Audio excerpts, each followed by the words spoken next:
Mahiya naman kayo sa inyong kapwa Pilipino. Binastos pa nila ako. What is the law and what Pakinggan ng proceeds of the illegal drug trade ng Duterte. You're a law enforcement, the highest law enforcement official being head of PNP. Yeah. You're hiding this scoundrel, this fugitive. I think my first question to you, no, with regards to the first Supreme Court verdict last year around, I think, July, and then the verdict this January, do you think that there is or there was an agenda behind this ruling? Kasi nagbago eh. Ang laki ng pagbabago from the July verdict to January verdict. Okay, January.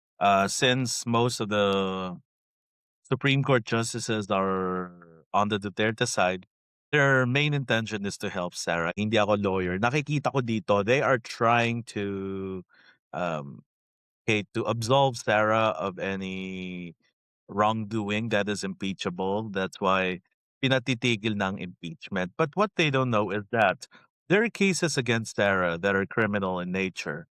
And so they failed to see that hindi nila nakikita yung bigger picture. Akala nila hindi na impeach si Sarah, ligtas na siya. Hindi pa siya ligtas, Diyos ko. May daming kaso niyan.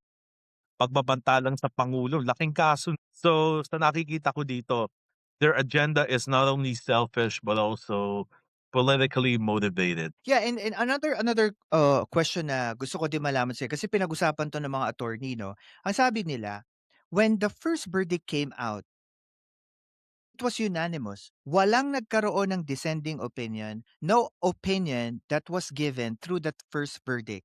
And when they filed that MR, motion for reconsideration, they were actually not thinking na mababago pa yun. Kasi unanimous na from the very start eh. And then, na ulit-ulit yung ganong pagboto ng lahat ng mahistrado ng Korte Suprema na wala pa ring dissenting opinion.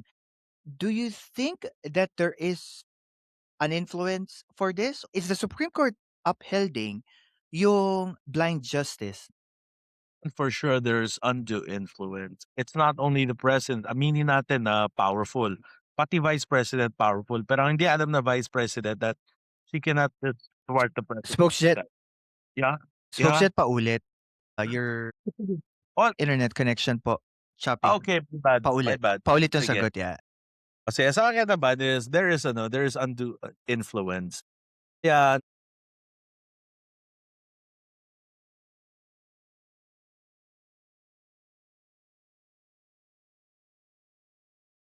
Choppy pa rin, Spokesjet. Pa-repeat nung answer. Oh, sige. Ulitin ko. Aminin natin yung president. Yeah. Okay. Yung vice president, Okay. may kapangyarihan siya. But it doesn't mean na yung influence niya magtatagal din. And besides, Pero Spokesjet, I'm sorry to cut you off. I think my specific question is, from the first verdict ng Supreme Court, okay, it's unanimous yung decision from the very start. Do you even believe na magbabago yun? Even a slight chance? well, it's hard to say. It's hard to say na may mababago. Pero it's possible na mangyari yon, honestly, because we do not really read the minds of these people, yung mga nag-vote para sa impeachment ni Sarah.